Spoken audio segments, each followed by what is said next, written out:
آقا صلی اللہ علیہ وآلہ وسلم نے عید کی نماز عیدگاہ میں پڑھائی، مسجد میں نہیں پڑھائی.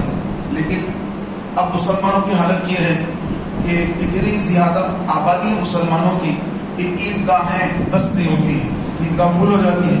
اس کے باوجود مجمع اتنا زیادہ ہے، مسلمانوں کی تعداد اتنی زیادہ ہے کہ آج سے 25 سال پہلے جتنے عیدگاہ ہمارے شہر حیدرآباد میں تھے، لیکن عیدگاہوں کی تعداد میں اضافہ نہیں ہوا کہ یہاں اور ایک عیدگاہ بنی، یہاں عیدگاہ بنی، کوئی عیدگاہ نہیں بن رہی ہے. لیکن مسلمانوں کا جو پاپولیشن ہے وہ بڑھ رہا ہے، لیکن عیدگاہ نہیں بڑھ رہی. تو عیدگاہوں میں اتنی جگہ نہیں ہے کہ جا کے اپنی نماز پڑھ سکیں، تو مسجد میں نماز پڑھتے ہیں. تو مسجد میں بھی نماز پڑھیں گے تو نماز ہو جاتی ہے. لیکن سنت یہ ہے کہ عید کی نماز عیدگاہ میں ادا کریں. جس راستے سے جائے اس راستے سے پھر واپس گھر کو نہ آئے. مثلا جس راستے سے مسجد کو آپ آئے ہیں، اب نماز پڑھنے کے بعد دوسرے راستے سے مسجد کو گھر کو جانا، یہ سرکار صلی اللہ علیہ وسلم کی سنت ہے. ایک طرف سے آنا، دوسری طرف سے پھر گھر کو جانا، یہ آقا علیہ السلام کی سنت. عید الفطر میں میٹھی عید ہے، اس میٹھی عید میں کچھ کھا کر، کھجور کھا کر یا کوئی میٹھی چیز کھا کر گھر سے نکلنا اور عیدگاہ کو آنا، یہ آقا علیہ السلام کی سنت ہے. اور بقرعید میں جب نماز بقرعید کی نماز، عید الاضحیٰ کی نماز کے آتے ہیں تو کچھ بھی بغیر کھائے عیدگاہ کو آنا، نماز پڑھنا عید کی، یہ سنت ہے. عید الفطر میں کچھ کھا کر آنا، عید الاضحیٰ میں کچھ بھی نہ کھا کر آنا، یہ آقا صلی اللہ علیہ وسلم کی سنت ہے. جب راستے میں آتے ہیں، راستے بھر تکبیر پڑھیں، اللہ اکبر لا الہ الا اللہ واللہ اکبر وللہ الحمد. عید الفطر میں یہ آہستہ آہستہ پڑھتے آئیں گے، اور عید الاضحیٰ میں، بقرعید میں جب گھر سے آئیں گے تو بلند آواز سے یہ تکبیرات پڑھتے ہوئے گے. یہ آقا صلی اللہ علیہ وسلم کی سنت مبارکہ ہے. محترم بھائیوں، عید کی نماز اللہ تبارک و تعالیٰ کا عظیم الشان تحفہ ہے کہ ہمارے آقا صلی اللہ علیہ وآلہ وسلم نے عید کی نماز پڑھائی صحابہ کو، اور عید کی نماز میں دعا فرمائی. عید کی نماز کے بعد عیدگاہ میں دعا فرمائی. یاد رکھیے، جب عید کا دن آتا ہے تو سارے مسلمان جب عیدگاہ میں جمع ہوتے ہیں اور عید کی نماز ادا کرتے ہیں اور دعا کر کے جب مسلمان واپس پلٹتے ہیں کہ چلو اپنے اپنے گھروں کو جائیں گے، تو پھر اللہ تبارک و تعالیٰ سے کے فرشتے آپس میں گفتگو کرتے ہیں حضور صلی اللہ علیہ وسلم کی امت کے بارے میں. کیا گفتگو کرتے ہیں؟ فرمایا گیا کہ فرشتے دوسرے فرشتوں سے پوچھتے ہیں کہ اللہ تعالیٰ نے امت محمدیہ کے بارے میں کیا فیصلہ فرمایا ہے، کیا فیصلہ کیا ہے. تو دوسرے فرشتے کہتے ہیں کہ اللہ تعالیٰ نے عیدگاہ میں آنے والے جتنے مسلمان ہیں سارے مسلمانوں کو اللہ نے بخش دیا ہے، سب کی مغفرت کر دی ہے، سب کے گناہوں کو بخش دیا ہے. پھر اس کے بعد فرشتے کہتے ہیں پھر ان کے بارے میں کیا جو انہوں نے دعائیں کی. تو پھر دوسرے فرشتے جواب دیتے ہیں کہ وہ جو دعائیں عیدگاہ میں کریں، عید کی نماز کے بعد جو انہوں نے دعائیں کی، ان دعاؤں کے بارے میں اللہ تبارک و تعالیٰ ان کو وہ دے گا جو ان کے حق میں بہتر ہوگا. یعنی ہم مانگتے ہیں دعائیں کہ یا اللہ مجھے یہ عطا ہو، لیکن بعد میں اس میں ہمارا نقصان کا اندیشہ ہے. تو اللہ کو معلوم ہے کہ بندہ یہ مانگ رہا ہے، لیکن بعد میں اس پہ نقصان ہونے والا ہے، تو مولا تعالیٰ اس کو وہ نہیں دے گا جو وہ مانگ رہا ہے، بلکہ وہ دے گا جس سے بندے کو فائدہ ہوگا. تو یہ فرمایا گیا. اور جب یہ اعلانات ہو جاتے ہیں اللہ کی طرف سے کہ اللہ تعالیٰ نے سب کی مغفرت کر دی ہے، بخشش کر دی ہے، کیونکہ اللہ تعالیٰ اعلان فرماتا ہے کہ میرے بندو، عید کی نماز پڑھنے والوں، جاؤ لوٹ جاؤ اپنے گھروں کو، میں نے تم سب کے گناہوں کو معاف کر دیا ہے، تم سب کی بخشش کر دی ہے، اور تمہیں وہ دوں گا، تمہاری دعاؤں پر وہ دوں گا جو تمہیں بہتر ہوگا، تمہیں وہ عطا فرماؤں گا. اور فرشتے بات کو فرشتوں میں عام کر دیتے ہیں. تو پھر یہ بات شیطان کو بھی معلوم ہو جاتی ہے، کیونکہ شیطان عید کی رات، چاند رات کو ہی شیطان آزاد ہو جاتا ہے، کیونکہ رمضان کی چاند رات کو وہ قید کر دیا جاتا، عید کی چاند رات کو پھر وہ آزاد کر دیا جاتا. زنجیریوں سے جکڑا ہوا تھا، اب آزاد ہو گیا. اب جیسے وہ آزاد ہو جاتا ہے، اور جب پھر فرشتوں کی گفتگو سنتا ہے کہ فرشتوں نے امت محمدیہ کی بخشش کر دی ہے، مغفرت کر دی ہے، تو شیطان کو بڑا صدمہ لگتا ہے کہ میں نے اتنے گناہ کروا کر ان کو جہنم میں بھیجنے کی مکمل تیاری کر لی تھی، کہ رمضان کیا آیا کہ اللہ نے سب کے گناہوں کو بخش دیا، اور عیدگاہ میں ان کی دعاؤں کو اللہ قبول فرما رہا ہے، اور ان کی بخششیں فرما رہا ہے، ان کی مغفرت فرما رہا ہے. تو وہ چیختا ہے، چلاتا ہے تو اس کا چیخنا، اس کا چلانا وہ سن کر اس کے سارے چیلے چپیٹے سب جمع ہو جاتے کہ اے ہمارے سردار کیا ہوا، کیوں چیخ رہا ہے؟ تو پھر شیطان، بڑا جو شیطان وہ کہتا ہے کہ اللہ نے سارے مسلمانوں کی آج عید کے دن مغفرت کر دی ہے، سب کی بخشش کر دی ہے، سب کے گناہوں کو معاف کر دیا اللہ نے آج۔ تو پھر شیطان کے چیلے چپاٹے کہتے ہیں کہ پھر اے ہمارے سردار اب تو ہمیں بتا ہم کیا کریں پھر اب شیطان کہتا ہے تم ان سب کے پاس چلے جاؤ، ان لوگوں کے پاس جاؤ، عید کی نماز پڑھ کے گھر جا رہے ہیں تو ان کے پاس جاؤ اور جا کر ان کو شہوات کے گناہوں میں مبتلا کر دو، شہوتوں میں مبتلا کر دو، دنیا کی زندگی میں مبتلا کر دو۔ تو پھر وہ نکل جاتے ہیں، مسلمانوں کو شہوات میں اور دنیا کی زندگی میں منہمک کرنے کے لیے شیطان کے لشکر نکل جاتے ہیں، اور پھر وہ ہنگامہ ہوتا ہے، وہ مسلمانوں کی جو ہے بے نمازی کی وہ حالت ہوتی ہے کہ مسجدیں ہماری ویران اور گناہوں کے اڈے آباد، سینما گھر آباد، اور پتہ نہیں کیسے کیسے گناہوں میں پھر مسلمان ملوث ہوتا ہے کہ شیطان کے چیلے اس زور سے حملہ ور ہوتے ہیں کہ پھر مسلمان سمجھ نہیں پاتا کہ وہ نمازوں کو چھوڑ دیتا ہے۔ اتنی نمازیں پڑھ کے آیا رمضان میں، وہ سمجھتا ہے کہ میں بہت ساری نمازیں پڑھ کے آ گیا ہوں، اب نمازیں وغیرہ پڑھنے کی ضرورت نہیں، بخششوں کی میری مغفرت ہو گئی، اب مجھے کیا ضرورت ہے کہ میں نمازیں پڑھوں؟ تو ایسا نہیں ہے محترم بھائیوں، اللہ تبارک و تعالیٰ عز و جل نے ہر نماز، 5 وقت نماز کو فرض فرمایا ہے۔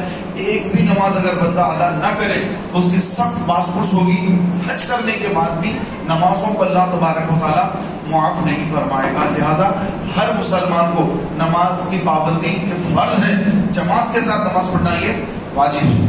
یہ شمال المکرم کے میں اس مبارک مہینے میں 6 روزے رکھنے کا حکم دیا علیہ السلام، کہ جو مسلمان رمضان کے 30 روزے رکھ لے اور اس کے بعد پھر شمال المکرم کے 6 روزے رکھے تو اللہ تعالیٰ اس کو پورا 1 سال، پورے سال بھر کے روزے رکھنے کا ثواب عطا فرماتا ہے۔ شوال کے روزے، جیسا آج عید ہو گئی، کل سے روزے سٹارٹ کر دے، پھر بندہ 2 شوال سے پھر روزے رکھنا شروع کر دے، 2 3 4 5 6 7 یہ مسلسل 6 روزے رکھ لے، یہ بھی جائز ہے۔ لیکن اگر کوئی ایک روزہ رکھے، 2 چھوڑ کر پھر ایک روزہ رکھے، پھر ایک 2 روزے چھوڑے پھر ایک روزہ رکھے، اس طرح پورے شمال المکرم میں ایک چھوڑ کر ایک رکھ کر ایک چھوڑ کر رکھ کر اس طرح کرے تو یہ افضل ہے۔ 6 ایک ساتھ رکھنا یہ بھی جائز، لیکن اگر ایک رکھ کے 2 4 چھوڑ کر پھر 1 2 رکھ لیے پھر 2 4 چھوڑ دیے، یہ کرنا، ایسے روزہ رکھنا یہ متواتر روزہ رکھنے سے بھی افضل بتایا گیا ہے۔ الغرض اس مہینے میں، شوال کے مبارک مہینے میں 6 روزے رکھنا یہ ہمارے آقا علیہ الصلوۃ والسلام کی سنت مبارکہ ہے، اور یہ بھی آپ روزہ رکھنے کی کوشش فرمائیں۔ ہاں، اب اگر جو مسلمان بھائی کے روزے قضا ہو گئے، جن کے پچھلے سالوں کے روزے قضا ہیں، بالغ ہونے کے بعد کبھی روزے رکھے کبھی روزے نہیں رکھے، تو حکم یہ دیا گیا کہ وہ پھر اگلا رمضان آنے سے پہلے ان روزوں کو ادا کر لیں۔ نفلی روزوں کی قیامت میں پوچھنی ہوگی، شوال کے روزے رکھے یا نہیں رکھے اس کی پوچھنی ہوگی، لیکن رمضان کے روزے اگر قضا کر دیے تو اس کے بارے میں سوال ہوگا اور اس کے بارے میں باس پرس ہوگی۔ محترم بھائیوں، بعض ضعیف ہو جاتے ہیں حضرات، ہمارے والد صاحب ہیں، دادا ہے، دادی ہے، ضعیف ہو گئے، والد والدہ ہے، ضعیف ہو گئے، اب جو ہے روزہ رکھنے کی طاقت نہیں ہے، ضعیف ہو گئے، اور پھر اگلے سال بہت کمزوری اور بڑھے گی اور روزہ رکھنے کے چانسز ختم ہو جاتے ہیں۔ تو ایسے جو ضعیف حضرات ہیں تو ان کے لیے حکم شرعی یہ ہے کہ وہ 1 روزے کے بدلے میں 1 صدقہ فطر کی مقدار 1 روزے کا فدیہ دے دیں۔ 30 روزوں کے 30 فدیے وہ اگر ادا کر دیتا ہے تو پھر وہ بری ذمہ ہو جاتا ہے۔ تو ایک تو اس کو اپنا خود کا فطرہ دینا ہے، پلس 30 دن کے 30 فطرے دینا ہے۔ یہ ایسے شخص کے لیے ہے جو روزے نہیں رکھ سکتا، روزے رکھنے سے معذور ہو گیا ہے، طاقت نہیں اس کے پاس رکھنے کی، عمر کی زیادتی یا پھر کوئی ایسی بیماری جس سے مسلمان ڈاکٹر نے کہہ دیا ہو کہ اب آپ روزہ رکھیں گے تو آپ کی صحت بگڑ جائے گی، آپ کو جان کا بھی خطرہ ہے، اگر کوئی مسلمان ڈاکٹر کہے تو پھر اس کے بعد وہ روزوں کا فدیہ ادا کرتا ہے۔ اب اگر کسی کے روزے چھوٹ گئے بیماری کی وجہ سے، رمضان میں بیمار ہو گئے یا کوئی ایسی کوئی حادثہ ہو گیا ساتھ میں، یا کوئی سفر پہ چلے گئے، یا خواتین ہیں ان کو جو ہے کچھ ایسے اب مخصوص ایام آگے کہ وہ روزہ نہیں رکھ سکتے، تو اس میں یہ بات جو ہے پریگنینسی کے دن ہے تو روزہ نہیں رکھ سکتے، چھوٹے بچوں کو دودھ پلانا ہوتا ہے روزہ نہیں رکھ سکتے. تو فرمایا گیا کہ رمضان گزرنے کے بعد شوال، ذوالقعدہ، ذوالحجہ، محرم کسی بھی مہینے میں جتنے روزے چھوٹ گئے وہ سارے کے سارے روزے قضا ادا کریں، ان کا فدیہ نہیں ہے. جیسے ضعیف حضرت کا فدیہ ہے تو ایسا دوسروں کا فدیہ نہیں ہے. اگر ان کو بعد میں صحت ہو جاتی ہے پھر وہ صحت رکھنے کے بعد روزہ رکھنے کے قابل بن جاتے ہیں تو ان کے لیے فدیہ نہیں بلکہ ان کو قضا روزہ ادا کرنا ہے، ان کو گناہ نہیں ہوگا، وہ گناہ گار نہیں ہوں گے. محترم بھائیوں، ہمارے آقا نبی کریم صلی اللہ تعالیٰ علیہ وسلم نے فرمایا یہ صدقہ فطر، اس کے بارے میں فرمایا صدقہ فطر واجب ہے. جا کے اعلان کر دو صدقہ فطر واجب ہے. تو صدقہ فطر کی اجناس الگ الگ ہے، مالداروں کا صدقہ فطر الگ ہے اور میڈیم حضرات کا الگ ہے اور میڈیم سے تھوڑا اور کم ہے ان کا الگ ہے. اور سب سے اونچا فطرہ، اعلیٰ قسم کا جو فطرہ ہے وہ ہے کشمش 4 کلو، کھجور 4 کلو، پنیر 4 کلو اور جو 4 کلو. اور سب سے کم درجے کا جو فدیہ ہے، جو فطرہ ہے وہ ہے گیہوں 2 کلو 45 گرام. تو ہمارے پاس صرف ہم گیہوں کا فطرہ دیتے ہیں، نہ کھجور کی قیمت دیتے 4 کلو کھجور کی قیمت دیتے، نہ 4 کلو کشمش کی قیمت دیتے، نہ 4 کلو پنیر. پنیر کیا ہے؟ جو یہ دہی کی دکان پہ ملتا ہے پنیر ملتا ہے، تو وہ پنیر وہ بھی 4 کلو یا اس کی قیمت دینا. یا جو کرانے کی دکان پہ ملتا ہے، کریانے کی دکان پر ملتا ہے وہ بھی 4 کلو دینا ہے. لیکن عموماً ہمارے پاس کیا دیتے ہیں؟ 2 کلو گیہوں کے پیسے دے دیتے ہیں، 100 روپے نکال کے دے دیتے ہیں.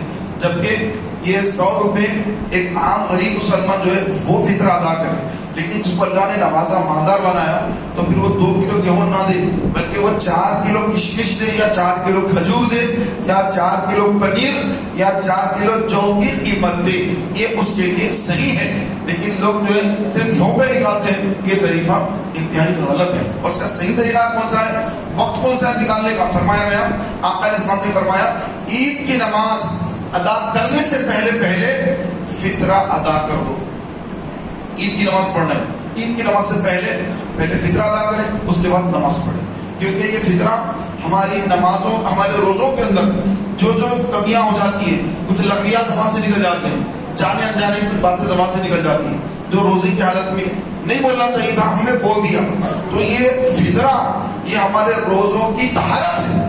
روزوں کے اندر جو کمیاں کوتاہیاں ہو گئی، غلطیاں ہو گئی، ان سب کو پاک کر کے یہ اللہ کی بارگاہ میں قبول کراتا ہے فطرہ. تو پہلے فطرہ ادا کرے، روزوں کا فطرہ ادا کر دے. فطرہ ادا کر دینے کے بعد اب عید کی نماز کو عیدگاہ میں آ کے یا مسجد میں آ کے عید کی نماز پڑھے. تو صحیح طریقہ یہ ہے. لیکن اگر کوئی رمضان میں دے دے، چلے بھائی رمضان میں دے دے کے بعد میں جو ہے مشکل ہو جاتی ہے، عین ٹائم پر کہاں جا کے دے، رمضان کا مہینہ چل رہا ہے، ایک نیکی کا ثواب 70 گنا زیادہ ہے، چلو رمضان میں دے دیتے ہیں. تو بالکل صحیح ہے. اگر کوئی رمضان میں دینا چاہے تو بہت اچھی بات ہے، رمضان میں دے دے. رمضان میں ایک نیکی 70 نیکی کے برابر ہے. فطرہ ادا کر دے گا تو ماشاءاللہ ایک فطرے پر جو ثواب ہے وہ غیر رمضان میں دے رہے ہیں. جیسے آپ شوال کے مہینے میں دے رہے ہیں، شوال شروع ہو چکا ہے تو اب دینے میں جب دینے میں بڑا فرق ہو جاتا ہے. رمضان میں دینے میں 70 گنا زیادہ ثواب اضافہ ملتا ہے، اس کو ثواب بڑھ کر عطا ہوتا ہے. تو بہتر ہے کہ رمضان کے ماہ میں اپنے فطرے اور زکات وغیرہ یہ سب رمضان ہی میں ادا کر دیں. محترم بھائیوں، ہمارے آقا نبی کریم صلی اللہ تعالیٰ علیہ وآلہ وسلم نے عید کے دن مبارکباد دی، لوگوں کو مبارکبادیں دی، خوشیاں جو ہے منائی.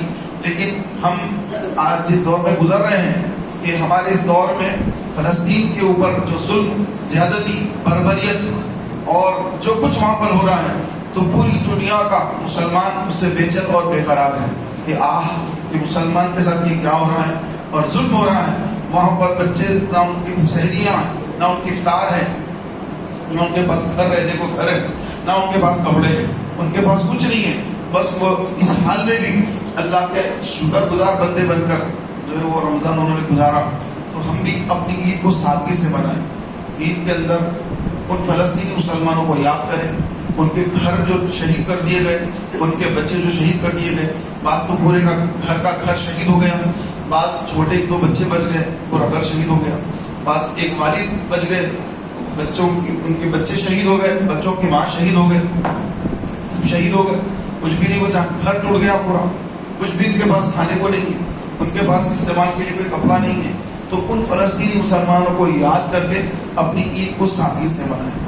یہ آج جو ہے ہمارے پاس ہمارے اسلامی بھائی یعنی بھائیوں میں جو ہے وہ کالی پٹیاں اپنے غم کا اظہار کے لیے کالی پٹیاں جو ہے وہ لے کر آئے، اور انہوں نے کہا کہ میں آ کے جو مسلمانوں کو جو کالی پٹی باندھوں گا کہ ہم غم کا اظہار کریں اور فلسطینی مسلمانوں کے ساتھ اظہار یگانگت کریں کہ بھائی ہم آپ کی ہمدردی اور آپ سے آپ کی بھلائی میں آپ کا ساتھ دے رہے ہیں، آپ کے غم میں آپ کے شریک ہیں، آپ کے غم میں ہم شریک ہیں. تو یہ اب ان کو کیا معلوم ہم یہاں کیا کر رہے ہیں، لیکن ہمارا دل ان کے لیے تڑپتا ہے، بے چین ہے، اور ہمارے ان اعمال کو اللہ دیکھ رہا ہے، ہماری نیتوں کو اللہ دیکھ رہا ہے کہ یہ بندے اپنے ان فلسطینی مسلمانوں کے لیے غمزدہ ہیں.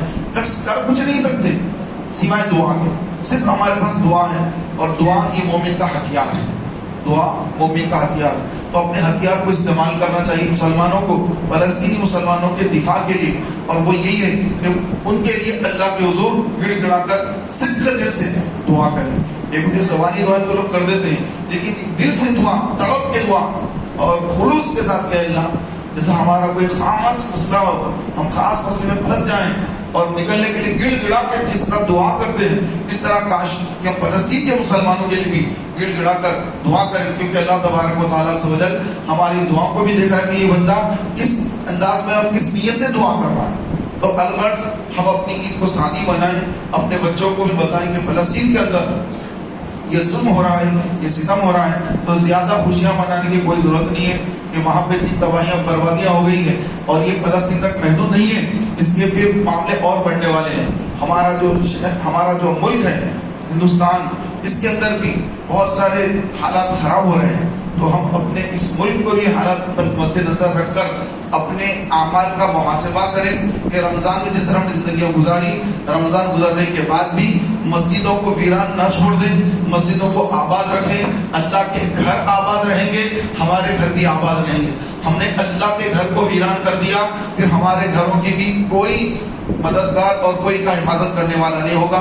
اللہ کا قانون ہے فَاذْكُرُونِي أَذْكُرْكُمْ، تم میرا ذکر کرو میں تمہارا چرچا کروں گا، تم میرا ذکر کرو میں تمہارا چرچا کروں گا. تو ایک بات سے سمجھ لیں، ہم اگر اللہ کا ذکر کریں گے اللہ ہمارا چرچا کرے گا. ہم اگر اللہ کے گھر کو بھریں گے پھر اللہ بھی ہمارے گھروں کو بھر دے گا، مال و دولت سے بھرے گا. حفظ و امان سے اللہ تعالیٰ ہمارے گھروں کی حفاظت فرمائے گا اگر ہم اللہ کے گھر کو آباد کریں گے. تو خدا را رمضان کے بعد اپنی مسجدوں میں وہی بہار باقی رکھیں جو ماہ رمضان میں تھی، وہی اثر رمضان کے اندر، رمضان کا اثر شوال اور دیگر مہینوں میں بھی نظر آئے. اللہ تعالیٰ کی بارگاہ میں دعا ہے مولا تعالیٰ عمل کی توفیق عطا فرمائے. ایک مرتبہ درود شریف پڑھ لیجیے. اللہم صلی اللہ علیہ وسلم سیدنا مولانا محمد مبارک وسلم صلاۃ و سلام علیکہ یا حبیبی یا رسول اللہ صلی اللہ علیہ وسلم. محترم بھائیوں، نماز کا طریقہ عرض کر دیتا ہوں، ٹائپ تو ہو گیا الحمدللہ. میں نماز کا طریقہ عرض کر دیتا ہوں کہ جب نیت کریں گے اس طرح نیت کریں گے کہ 2 رکعت عید الفطر کی واجب نماز، یہ واجب ہے، 2 رکعت عید الفطر کی واجب نماز 6 زائد تکبیرات کے ساتھ پڑھتا ہوں. 6 زائد تکبیرات کی آپ کہیں گے، 6 زائد تکبیرات کے ساتھ ادا کرتا ہوں واسطے اللہ تعالیٰ کے. منہ میرا کعبہ شریف کی طرف، پیچھے تابع اس امام کے. اس کے بعد امام صاحب جب کہیں گے اللہ اکبر، ہم نے بھی کہنا ہے اللہ اکبر، پھر کیا ثنا پڑھ لیں سبحانک اللہم و بحمدک و تبارک اسمک و تعالی جدک و لا الہ غیرک. اس کے بعد پھر امام صاحب کہیں گے اللہ اکبر. اب ہاتھ اٹھائیں گے پھر ہاتھ چھوڑ دیں گے، پھر اور ایک مرتبہ اللہ اکبر 2 مرتبہ، پھر تیسری مرتبہ اللہ اکبر کہہ کر ہاتھ باندھ لیں گے. تو پہلی رکعت میں 3 تکبیر ہم نے زیادہ کہی. پہلی تکبیر کہہ کے ہم نے ثنا پڑھی تھی، اس کے بعد 2 تکبیریں کہہ کے ہاتھ چھوڑ دیا، تیسری تکبیر ہم نے ہاتھ باندھ لیا. اب سورہ فاتحہ ضم سورہ، اس کے بعد رکوع اور سجود، پھر اس کے بعد اب دوسری رکعت کے اٹھ کے کھڑے ہو گئے، پھر اب سورہ فاتحہ امام صاحب پڑھیں گے، پھر ضم سورہ پڑھیں گے. اب رکوع میں جانے سے پہلے، رکوع میں جانے سے پہلے اللہ اکبر 1 تکبیر، اللہ اکبر 2 تکبیر، اللہ اکبر 3 تکبیر، اللہ اکبر کہتے ہیں رکوع میں چلے جائیں. یہ 6 زائد تکبیرات ہو گئی. پھر سجود کریں گے، التحیات، تشہد، دعا، درود ابراہیم، نارمل جیسے نماز ہوگی نماز پڑھ کے اپنی نماز مکمل کریں گے. جمعہ کے دن پہلے خطبہ ہوتا ہے، بعد میں نماز ہوتی ہے. عیدین میں پہلے نماز بعد میں خطبہ. تو خطبہ سننے کی بھی آداب ہے. جب خطبہ سنیں تو آپ کا رخ قبلے کی طرف ہو، خطبہ سنتے وقت گفتگو نہ ہو، اور اپنا سر قبلے کی طرف ہو، دائیں بائیں دیکھنا یہ منع ہوتا ہے.